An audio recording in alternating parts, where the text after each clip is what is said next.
Hello everyone and welcome to today's show.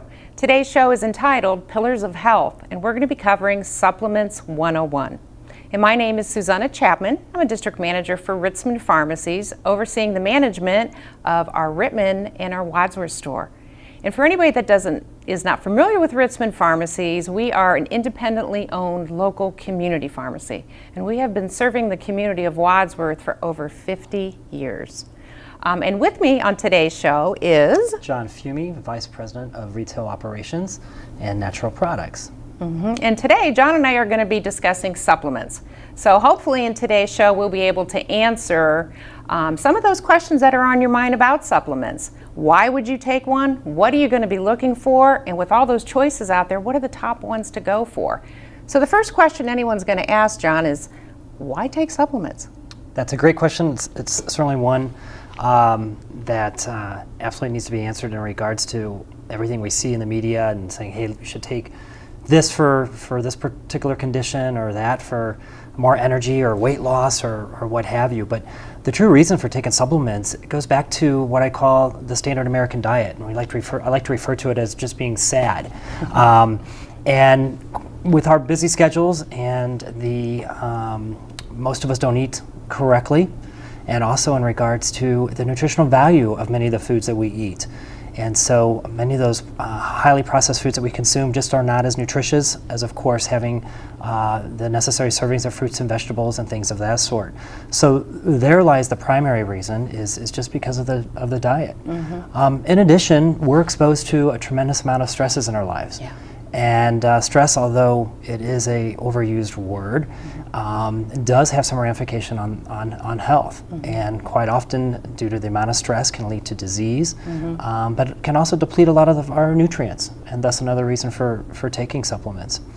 In addition, we look at our environmental conditions. Yeah. And we're exposed to a lot of different toxins. Some of those are derived from products that we use. Some of those are derived from the air that we breathe. Other things that we're exposed to. And that's where antioxidants really play an important role. So those are just some of the primary reasons on taking supplements. Yeah, and I know for the customers that come in, that we talk with, a lot of it is just, you mentioned all those different things you're exposed to, and again, stress in people's lifestyles. They're not taking that time or don't have that time to make those home-cooked meals. So they're not getting the nutrients from their diet. Hence why there's supplements, and they are, designed to be supplemental to your healthy lifestyle. Right. And I think it's important to note that taking a supplement does not replace managing a healthy lifestyle or attempting to eat nutritiously or exercise or manage your stress or those type of things. But certainly it's a good adjunct. And another reason that comes to mind along with that, though, is people wanting to achieve that optimal wellness. So by practicing those healthier behaviors and taking the supplements certainly gets them a little closer to what we call the wellness goal or optimal wellness. And that's, again, tied into disease prevention and those type of things. Yeah. And then looking at all those advantages of how supplements can improve the quality of our life. So now we've got someone that's made that choice of, I'd really like to add supplements to my diet. There's so many manufacturers out there, so many choices. How do we, choose? What things are we looking for? How do we read labels that can be confusing and misleading? So what are we looking for once we've decided? How do we choose quality? Yeah, exactly. It's almost like, where do I begin? And I often use this statement that people are certainly more concerned about the quality of tires that they place on their car than they are about the quality of supplements that they put into their body. And what does that mean? That means that you have to really do your research and learn how to read the labels, and also be sure that you're working with a reputable retailer, someone that you can trust is offering quality products. But it does begin with reading the label, looking for products that don't contain a lot of artificial colorings and preservatives and unnecessary fillers. When you get down to some specific products, such as multivitamins, there's different forms of some of those vitamins. Vitamin E is a classic example where there's a synthetic form and there's a natural form. And the natural form of vitamin E, D-alpha, is very beneficial. But quite often in some of the lower quality products, we'll see that expressed as DL-alpha, and that's a synthetic form. And there's studies to support that the natural form is better. But it really starts with having to educate yourself or be educated by a reputable retailer to know what direction to go in. And the same thing goes with some other products, like different types of calciums and things of that sort. And then the other thing is to figure out, what are my needs? Why do I want to take that multivitamin? Am I dealing with that higher level of stress? Or do I need the essential fatty acids? Or what have you? And then how is it going to be best for me to take those products? Compliance is always an issue. People will say, that pill is so large, I did it for the first few days, and then I thought, I don't want to deal with that no longer. Or maybe a liquid is a better choice. So it's really like any other program that's related to your health. It's making sure you understand all of the facets of that and what can you do or not do. And I think where a lot of customers can get confused too in beginning to look at a program, they may, as an example, take 2 multivitamins, look at one and look at the other, and the potencies are so much different. Sure.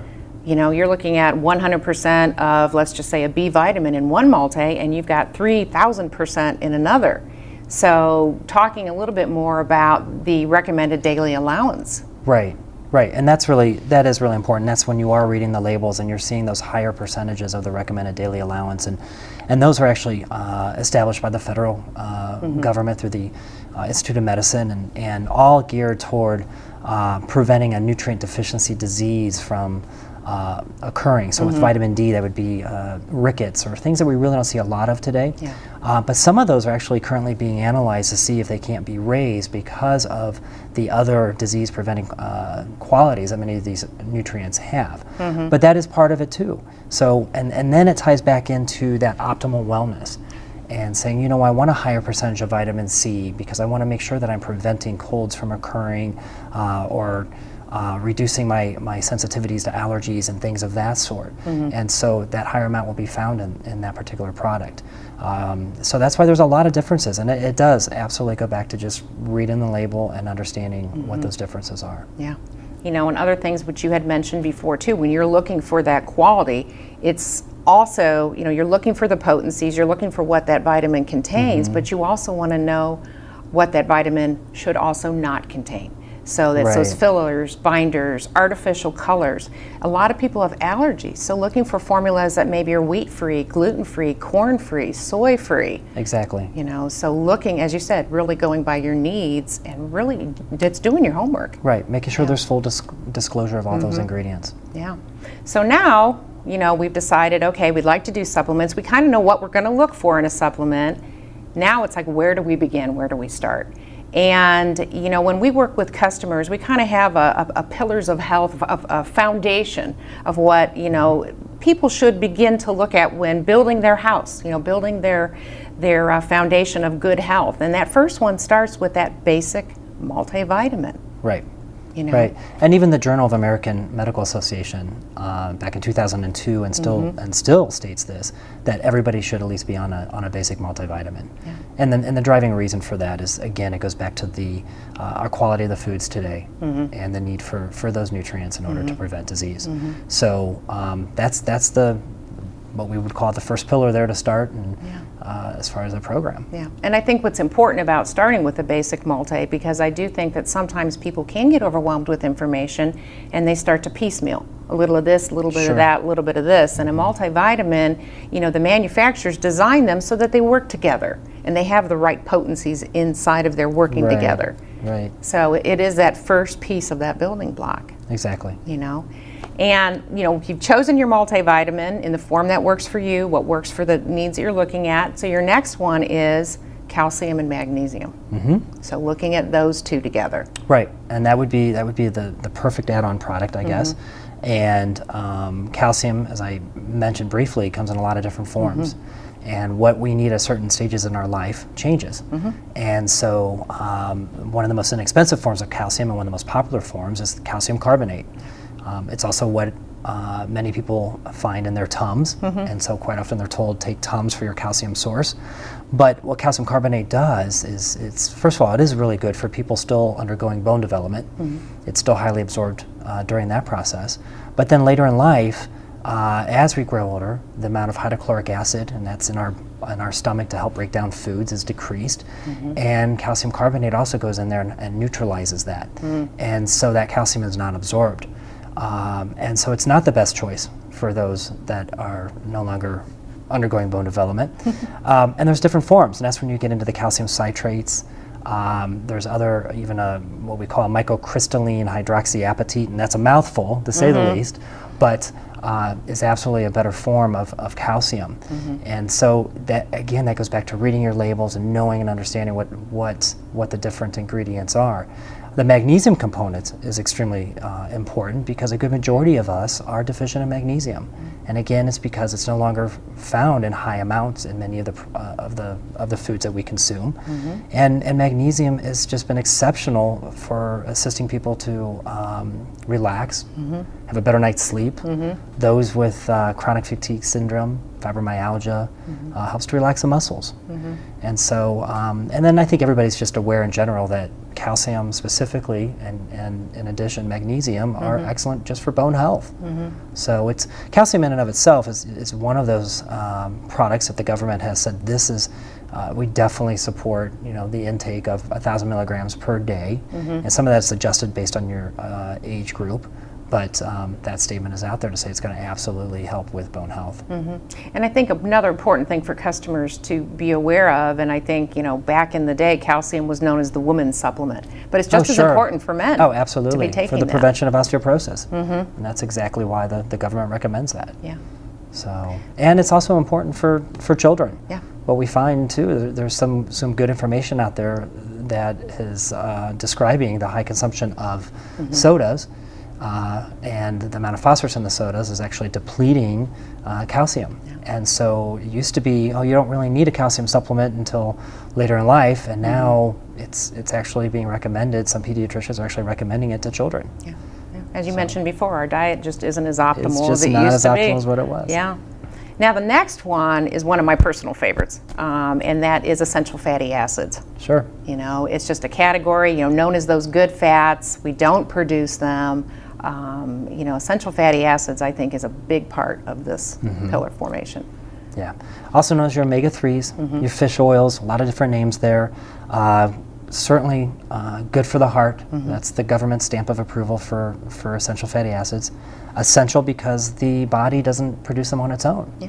And so you need to retrieve those from the diet. Now, the most often found food sources are certainly found in cold water fish, of which we don't consume a tremendous amount in this area of the country.